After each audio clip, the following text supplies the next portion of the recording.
لو أنزلنا هذا القرآن على جبل لرأيته خاشعا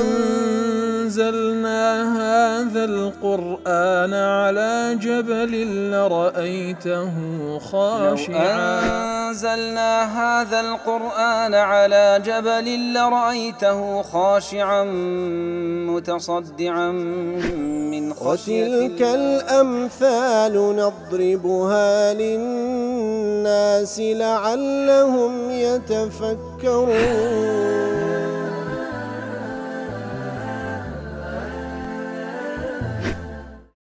الحمد لله والصلاة والسلام على رسول الله وعلى آله وصحبه ومن والاه. السلام عليكم ورحمة الله. برزان خوش حالم لواني 1383 لوانا كاين تفسير قرآن بيروز بيم وخزمتان بمبست رزامدي رب العالمين وهو ذال مئوي آزي السودي لور بقرن. أعوذ بالله من الشيطان الرجيم. بسم الله الرحمن الرحيم.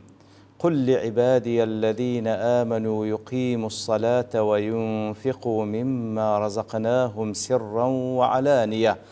من قبل أن يأتي يوم لا بيع فيه ولا خلال.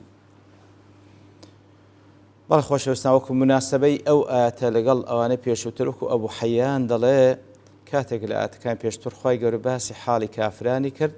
بە چه شێوەیە کوفر بەرامبەر بە نیعمەتەکانی خوای گەورە دەکەن و هەروەها شەریک بڕیاردەن لە بۆ ئەڵڵا تەعالا و هەروەها هەڕەشەی لێکردن بە جەهەنەم. لێرەدا ئەڵڵا تەعالا فەرمان بە ئیمانداران دەکا بۆی کەوا پەیوەست بن بە تاعەتکردنی خوای گەورە و هەروەها ئاگادار بن، حەذەری خۆیان وەربگرن، هەردوو کۆلەکەی ئیسلام زۆر بە جوانی دەستی پێوە بگرن کە بریتە لە نوێژ و زەکات پێش ئەوەی ڕۆژی قیامەت بێ. بیقاعی دەڵێ کاتێکەوە خوای گەورە سوبحانەهو وتەعالا باسی کافرەکانی کرد بە شێوەیەکەوە گومڕا بووینە لە ڕاستە ڕێگەی خوای گەورە، ئەڵڵا تەعالا لێرەدا فەرمان پێغەمبەر دەکا صلی الله عليه وسلم بأن يقول لهم وكان ذلك محركا لنفس السمع إلى الوقوف إلى ما يقال لمن خلع الأنداد. إتر كلمين در فرموي فرمان بپیغمبر صلی الله علیه و سلم کەوا چ بە کافرەکان بڵێت تەمەتعوا فإن مصيركم إلى النار. لێرەدا ئیتر سامع ئەوەی کەوا دەبیستی لێرەدا بە شەوق و چاوەڕوان دەکا ئەوەها بە کافرەکان بڵێ، ئەدی چی بە ئیمانداران بڵێ. وكان أوثق عرى السبيل بعد الإيمان وأعمها الصلاة. ئیتر خوای گەورە سوبحانەهو وتەعالا فەرمان پێغەمبەر صلی الله علیه و سلم کەوا ئیمانداران دەست بەو دوو کۆلەکە ئیسلام بگرن، یەکەمیان لە دوای ئیمان گرنگترین عوڕا و کۆلەگە و با بڵێن عوقدە و گرێکەوە دەستی پێوە بگریت چییە؟ نوێژە. یەکەمیان نوێژە لە دوای شەهادەتەین. نوێژ زۆر گرنگە کەوا النهی عن الفحشاء والمنکر، ئەو نوێژەی کەوا بەڕاستی ڕێگریت لێ دەکا لە هەموو کارێکی خراپ و هەروەها فەرمانیان پێ کە دەست بە نەفەقە بگرن الشاملة لوجوه البر، کەواتە ئەو واروە فەرمانیان پێکەوە نەفەقە و بەخشینیش بکەن کەوا هەموو چاکەیەک لە خۆ دەگریتەوە. أمره تعالى أن يندب أولياءه إلى الإقبال إلى ما أعرض عنه أعداؤه، کەواتە فەرمان بە پێغەمبەرەکە صلی الله علیه و سلم کەوا ئەولیاکانی خۆی کە ئیماندارانە هان بداتن لە بۆی کەوا ڕوو لەو کارە خەیرانە بکەن کەوا دوژمنەکانی خوا پشتیان تێکردیە. قل لعبادي الذين آمنوا يقيموا الصلاة. واتە یا رسول الله صلى الله عليه وسلم بە بەندە ئیماندارەکانم بڵێ يقيموا الصلوات، نوێژەکان بکەن. چ نوێژێک؟ بە تایبەتی الخمس المفروضة عليهم، پێنج نوێژەکەی کەوا فەرزە لە سەریان بحدودها في أوقاتها، بە هەموو سنوورەکانی بە هەموو ئەرکان واجباتەکانی لە کاتەکانی خۆی. يقيم الصلاة لە ئیقامەوە هاتیە، ئیقامە لە قیامەوە هاتیە لە لێرە و لە چەندین جێگایت کە خوای گەورە باس لە نوێژ دەکا، باز لە قیام دەکا، ئیقامەی سەڵات دەکا. وەکو زانایان دەڵێن ئیقامەی نوێژ واتە ئەنجامدانی نوێژ بەو شێوەی کەوە لە هەموو ئەرکان و واجباتەکان و هەموو سنەتەکانی تێدا بیتن بۆ شەوەی پێ نوێژی کردە لەلایەنی لوغەتەوەش دەڵێ کەسێکەوە کارێکی پێ گرنگ بی عاتەن لە بۆی هەڵدەستەوە سەر پێ لە بۆی هەڵدەستەوە سەر پێکەواتە بە گرنگەوە وەری بگرن يقيم الصلاة وينفق مما رزقناهم من فضلنا مما رزقناهم ئەوەی ئێمە پێیانمان بەخشێ دەی بە ئەوانیش بیبەخشنەوە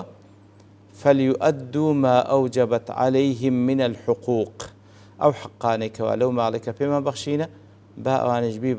بیبەخشنەوە بە چ شێوەیەک سرا وعلانیە هەم بە نهێنی هەم بە ئاشکرا ابن عاشور دەڵێ زیادة مما رزقناهم کاتێکەوە دەفەرمی ببەخشنەوە لە چی لەوەی کە ئێمە بەوانمان بەخشیە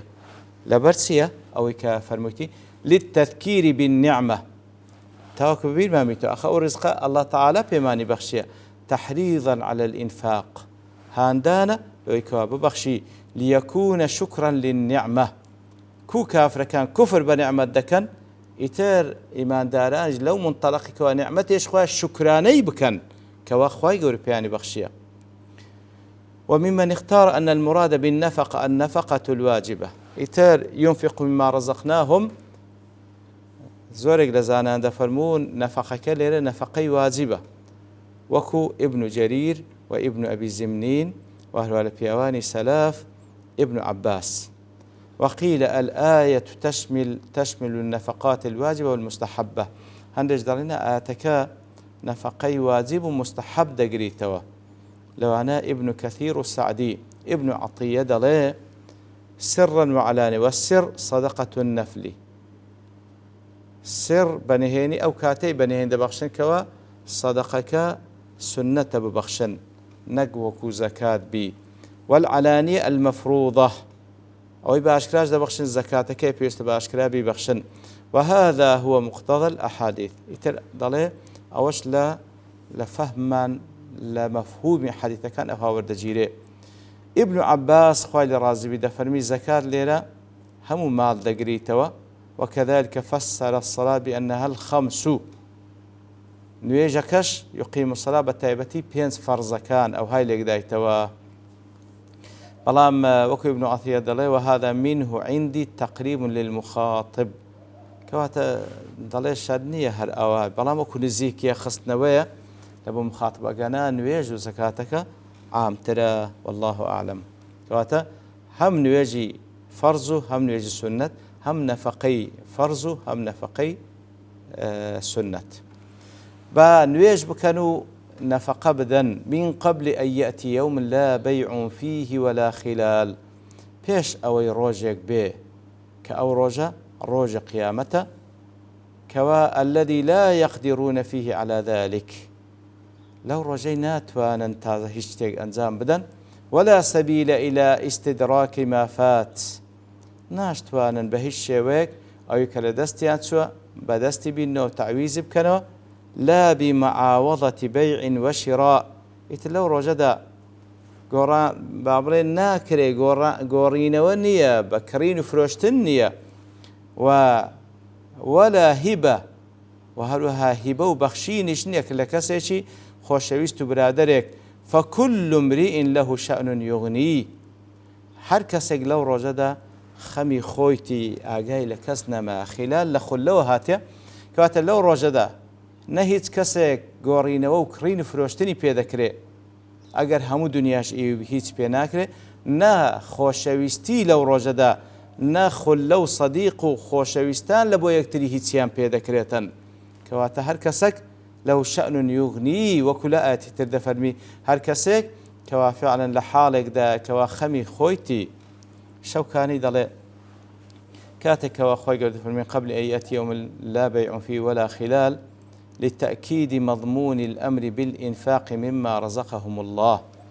كواتا دا فرمي كاتك كوا فرموي بيش أو روجك دا بكرين فروشتنو خوشويستي نامنه لبو تأكيد كردني ناوروشي فرمان كردنا بتاكا كردنو بخشين لويك وأخواي يوربياني بخشية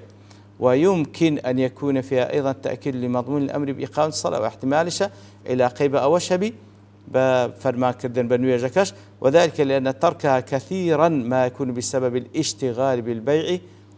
ورعاية حقوق الأخلاء. إلى بلوي زور زاران لدنيا كسانك كموكرتي لنويجكيه يام بسبب كرين فروشتنو بسبب تجارة يان بسبب أويكوا مراعاة رساوي حقي خوشويستاني خوي دكا لبر أوانا لمزيد صلاة نواجب كا لبر أوانا وأن عاجزنا بزيان ناهلي إتر هتا أو روجا نهاتي كوا تيدا كرين فروشتنو تجارة ناكريو وهروها خوشويستان بهانات نايه إتر فرمان بابلين تواو نوێژەکان ئەنجام بدە و هەروە کڕین و فرۆشتن بابڵێن نەفەقە لە بەنهێنی و بە ئاشکراش ببەخشە تاوەکو تووشی ئەو ڕۆژە نەهاتی. سعدی دەڵێ ئەی لا ينفع فيه شيء ئەو ڕۆژە هیچ شتێکەوە ڕۆژ قیامەتە سوودی نابی لە بۆت ولا سبيل إلى استدراك ما فات هیچ ڕێگایەت نێت بۆیکەوە ئەوەی کە لە دەستت چۆ بەدەستی بینیەوە فليقدم العبد لنفسه دەی با ئینسان با بەندە لە بۆ ئەو ڕۆژە شتێک لە خۆی تەقدیم کەوە پێش بێخی ولينظر ما قدمه لغد با هەرێک لە ئێمە لە ئێستا تەماشا بکەین چمان لە بۆ بەیانی ئامادە کردیە وليتفقد أعماله با تەماشای کاروکردەوەکانی خۆی بکە ويحاسب نفسه قبل الحساب الأكبر با حساب لەگەڵ خۆی بکە پێش ئەوەی کە بگاتە ڕۆژی حساب الأكبر کەوا قیامەتە. رازي دەڵێ الإنسان بعد الفراغ من الإيمان إنسان لدواي توابوني لمسألة إيمان لا قدرة له على التصرف في شيء إلا في نفسه أو في ماله هز توانايا شينية كوا التصرف لاشتيك بك إلا لنفس خوي يان لمالي. أما النفس فيجب شغلها بخدمة المعبود في الصلاة فيجب شغلها بخدمة المعبود في الصلاة أو نفسه يتربيست مشغول بكي ويكوا لخدمة پروردگاري بي بأنزام داني نويش. وأما المال فيجب صرفه إلى البذل في طاعة الله تعالى أو مالاش فيويست صرف بكي لطاعة خواي قول لو زيقاني كخواي قول فرماي بيكرديا. فهذه الثلاثة هي الطاعات المعتبرة يتر أو سيئة براستي طاعة جورالي معتبرة لإخوائي والاعتباريان هي وهي الإيمان والصلاة والزكاة. إيمان هنان وكو عقيدة وبيرباور أو زا نويج أنزام دان أو زا زكاة دانو صرف كدني مال. رازي دلي فيه سؤال لردا سؤالك ده تبيش كيف نفس المخالة هنا كيف نفي المخالة هنا لردا دفرمي ولا خلال واتا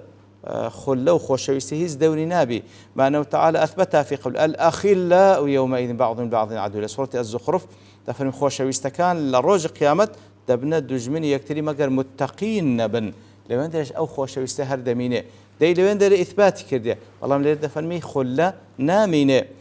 الجواب أن الآية الدالة على نفي المخالة محمولة على نفي المخالة بسبب ميل الطبيعة ورغبة النفس كواتا أوي لرد نفي كراية ولا خلال أو خوشويسته نامينه أو خوشويسته كوابا ميل طبيعي ورغبة نفسه كواتا شتيشي طبيعية نقل بردين بي خوشويستيشي هكذا أو نامينه.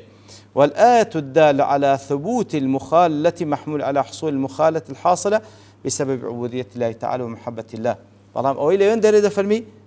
إلا المتقين أو خلو خوشويسته البينان دمينه لبروي خوشويستك بسبب طاعته لبيناي خواهي قوله سبحانه وتعالى. والله بهر اعتباري دي كبيتا أو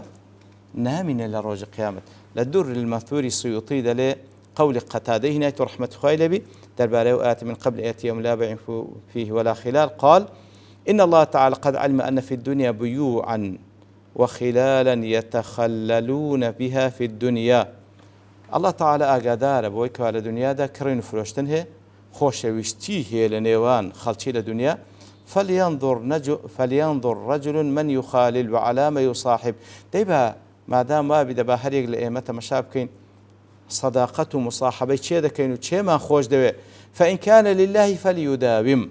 أجر لبو خوايا أو خوشويستيا با بردوام بي لسري تاوك لقيامتش بردوام دبي وإن كان لغير الله فليعلم أن كل خلة ستصير على أهلها عداوة يوم القيامة ئەگەر لە بۆ غەیری خواشە و خۆشەویستە با بزانی ئەو خۆشەویستە لە ڕۆژی قیامەتێکە لە بۆ غەیری خوا بووە لە ڕۆژی قیامەت دەبیتە عەداوەت و دژمنایەتی لەگەڵ یەکتری إلا خلة المتقين تەنها خولە و خۆشەویستی لە نێوان متقیەکان کەوا لە پێناوی خوا یەکتریان خۆشەویستە ئەو خۆشەویستە لە قیامەتێش بەردەوام دەبی